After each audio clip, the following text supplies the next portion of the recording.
Bonjour à tous, je vous ai fait la traduction de la lettre ouverte écrite par le général Flynn il y a quelques jours et adressée au peuple américain résistant. Bonne écoute.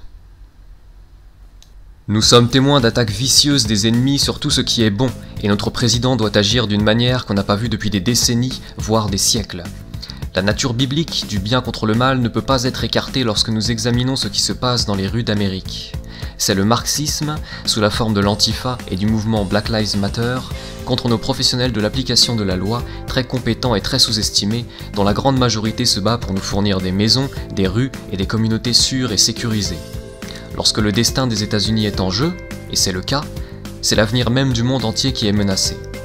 En tant que chrétiens, ne devrions-nous pas agir ? Nous reconnaissons que la providence divine est le juge ultime de notre destin.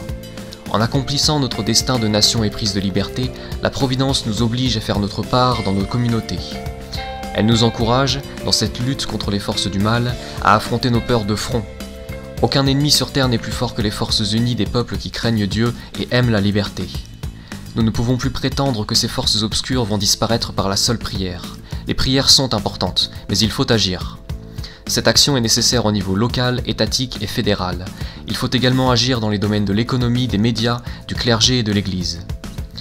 Décidez comment vous pouvez agir dans la limite de vos capacités. Levez-vous et exprimez vos convictions. Soyez fiers de qui vous êtes et de ce que vous représentez. Et affrontez en face ces leaders communautaires qui sont prêts à laisser les forces obscures aller au-delà des protestations pacifiques et à détruire et violer votre sécurité. Les églises et les lieux de culte doivent revenir à la normale. Nous invitons toutes les personnes de bonne volonté à ne pas fuir leurs responsabilités et à agir plutôt de manière fraternelle.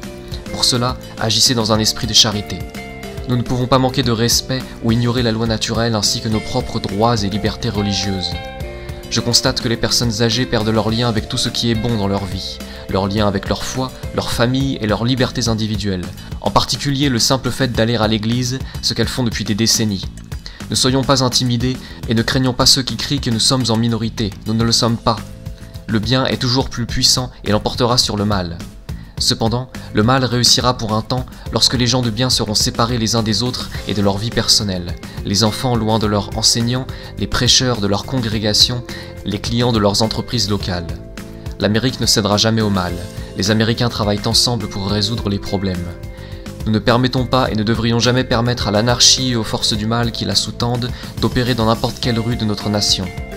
Personne ne devrait avoir à craindre pour sa propre vie parce qu'une force sombre et perturbée est remise en question par l'essence même de ce que représente l'Amérique. Nous sommes une seule nation sous Dieu, et ce sont nos libertés individuelles qui font notre force, et non les libertés données à notre gouvernement. Notre gouvernement n'a aucune liberté tant que nous, le peuple, ne le disons pas. Que Dieu bénisse l'Amérique et que nous défendions tout ce qui était et est bon dans nos vies, dans nos communautés et dans notre pays. Sinon, l'Amérique, véritable étoile polaire de l'humanité, cessera d'exister telle que nous la connaissons.